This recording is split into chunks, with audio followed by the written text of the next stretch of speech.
पुष्पा 2 की टीजर के साथ ही लीक हो चुकी है पूरी मूवी की स्टोरी। पुष्पा 2 की स्टार्टिंग में दिखाया जाएगा कि तिरुपति के जेल में पुष्पा कैद है और उसके ऊपर बेरहमी से टॉर्चर किया जा रहा है और ये टॉर्चर करने वाला कोई और नहीं बल्कि पुष्पा 2 के विलेन यानी कि पुष्पा का बनाया हुआ पुराना दुश्मन पुलिस ऑफिसर शेखावत ही है, जो पुष्पा के जेल में होने का नाजायज फायदा उठाते हुए उसकी बीवी रश्मिका के साथ जबरदस्ती गंदा काम करता है और उसके साथ जॉली रेड्डी भी मिला हुआ है, जो कि पुष्पा से अपना पुराना हिसाब चुकाना चाहता है और इसीलिए श्रीवल्ली को बेरहमी से मार डालता है। पुष्पा का भरोसेमंद आदमी और उसका राइट हैंड केसावा भी स्वार्थ के लिए मील की नौकरी छोड़कर पुष्पा से हाथ मिलाया था। माना जाता है कि इसी स्वार्थ के कारण केसवा शेखावत के सामने पुष्पा के सारे पोल खोल देता है, जिससे कि पुष्पा को पूरी तरह से मिटा दिया जाए और केसवा लाल चंदन का डीलर बन सके और अपनी हुकूमत चला सके। ये बात जब पुष्पा के कानों में आती है तो वो जेल तोड़कर भाग जाता है और जब पुलिस को ये बात पता चलती है तो वो पुष्पा का पीछा करने लगती है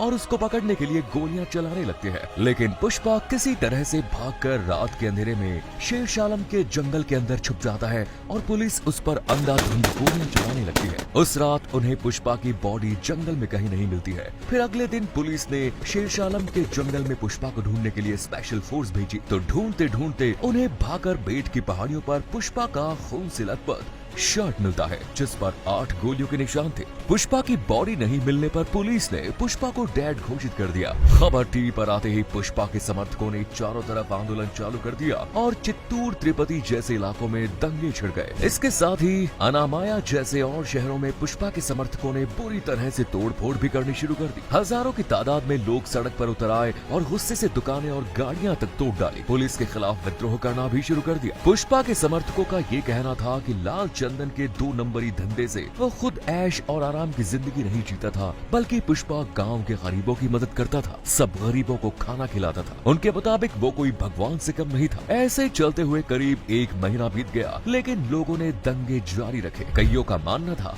कि शायद पुष्पा जापान या मलेशिया चला गया है और कुछ लोगों का मानना था कि पुलिस ने पुष्पा को छिपा कर रखा है। अचानक से एक दिन एक न्यूज चैनल की सीसीटीवी फुटेज में पुष्पा खुद को सबके सामने लाता है। फुटेज में उसके चेहरे पर गुस्सा और फेमस डायलॉग झुकेगा नहीं साला ये देखने को मिलता है। उसको देखकर उसके सब चाहने वाले बहुत खुश हो जाते हैं।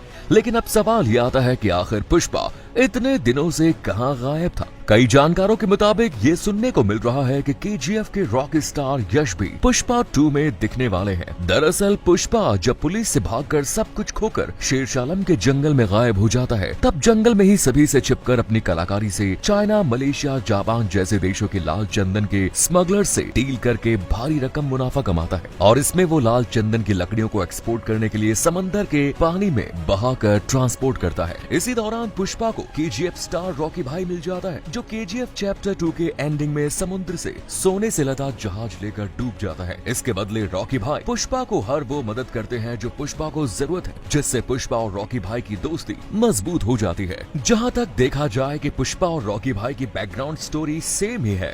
दोनों ही गरीब मजदूर से बहुत ही कीमती चीज सोना और लाल चंदन की स्मगलिंग करके पावरफुल आदमी बनके पूरी दुनिया पर राज करना चाहते हैं, जिससे दोनों के ही दुश्मनों की लिस्ट बहुत ज्यादा हो जाती है और दोनों के ही कैरेक्टर में माँ से जुड़े इमोशन को बड़ा ही जबरदस्त दिखाते हैं और दोनों ही कैरेक्टर में दुश्मनों ने हीरोइन को मार दिया। दरअसल पुष्पा पार्ट 1 में पुष्पाराज ने जॉली रेड्डी, शीनू गैंग और आईपीएस शेखावत से दुश्मनी मोड़ ली थी और पुष्पा 2 में उन लोगों ने पुष्पा से बदला लेने के लिए उससे उसका सब कुछ छीन लिया। पुष्पा 2 में हमें ये देखने को मिलेगा कि रॉकी भाई को कैसे मिली मदद और पुष्पा का मैन पावर से वो और भी स्ट्रॉन्ग बनकर इंडिया वापस लौटते हैं, जिससे कि दुश्मनों से जंग छोड़कर पुष्पा अपने मकसद को पूरा कर सके और इंडिया में रूल कर सके। इसके लिए पुष्पा 2 के 3 मिनट्स की टीजर के लास्ट में हमें पुष्पा पुलिस स्टेशन में बैठे एक डायलॉग देते दिखाई देते हैं, अब रोल पुष्पा का। मतलब कि अब पूरे इंडिया का चंदन की एक्सपोर्ट इंडस्ट्री का सरताज बन चुका है पुष्पा और उसके साथ आने वाले समय में नई नई चुनौतियां और दुश्मनों का सामना करना पड़ेगा, क्योंकि पुष्पा को पूरे वर्ल्ड का चंदन इंडस्ट्री का सरताज बनना है। पुष्पाराज का असली मकसद जो अभी बाकी है, जिसकी स्टोरी शायद आने वाले समय में पुष्पा 3 में हमें देखने को मिल जाएगी और तब तक के लिए झुकेगा नहीं साला।